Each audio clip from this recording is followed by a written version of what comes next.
안녕하세요, 에리얼쌤입니다. 제가 보수랑 바닥에서 뛰는 거랑 뭐가 달라요? 라는 질문을 받았어요. 그래서 그거에 대한 이론 설명을 해드릴게요. 운동은 없어요. 자, 보수는 동그랗고 바닥은 편편하잖아요. 사람들이 바닥에서 균형을 잘 잡고 뛰면 상관이 없는데 그냥 이렇게 뛰면 관절에 굉장히 많은 충격이 가요. 잘 뛰었을 때는 상관이 없는데 잘 안 뛰었을 때요. 그런데 이 보수에서 뛰면 바닥에서 뛰는 것보다는 훨씬 더 충격 흡수가 완화돼요. 그래서 조금 더 관절이 약하신 분들은 보수에서 뛰는 게 여기서 바닥에서 뛰는 것보다 훨씬 더 좋은데, 여기 위에서 뛰면 단점이 뭐냐면 발이 접질릴 수가 있어요. 발목 근육이 굉장히 강화돼야 돼요. 그래서 여기에서 먼저 밸런스, 균형 감각을 조금 더 트레이닝하는 걸로 연습을 하셔서 점차적으로 뛰거나 아니면 다른 걸 하는 걸 할 수가 있고요.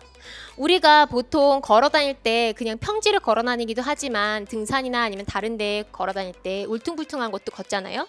그때 균형 감각이 굉장히 약하면 넘어지기 십상이에요. 근데 한 번 넘어지면 회복하는데 시간이 오래 걸리거든요. 그러니까 그 넘어지지 않게 예방하는 게 제일 중요해요. 그래서 저는 보수 위에서 균형 감각 운동하는 것을 굉장히 추천합니다. 보수는 균형 감각 운동하는데 되게 좋은 소도구예요. 여기에서 뛰면 균형 감각도 강화가 되지만 이 내장 기관에 있는 근육들이 발달이 돼요.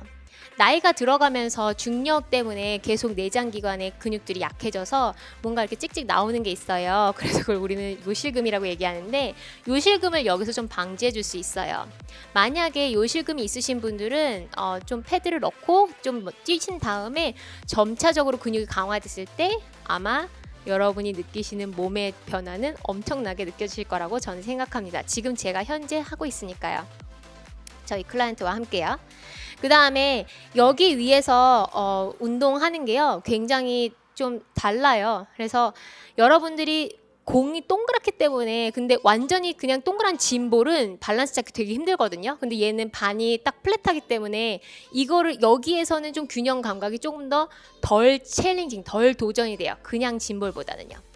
또 보수는 뒤집어서도 사용할 수가 있어요. 뒤집어서 사용하면 내가 오른쪽 왼쪽이 똑같은 균형을 줘야 되고, 내가 상체가 아니라 하체더라도 내가 코어 근육을 조금 더 많이 자극할 수 있는 동작들도 있어요.